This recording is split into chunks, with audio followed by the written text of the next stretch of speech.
Ng anak ko ng aming tatay.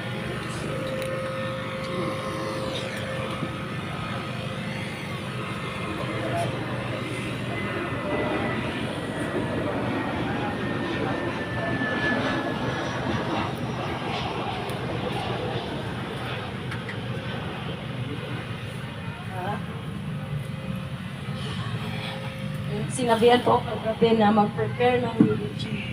Pero din po ako naka-prepare kasi busy nga po sa magkahanda din ng libing kay Papa ngayon. Pero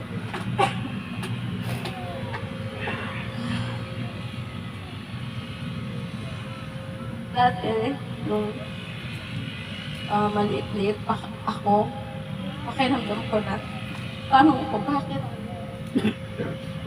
si Papa yung naging tatay ko? Kasi parang may sama ako ng loob.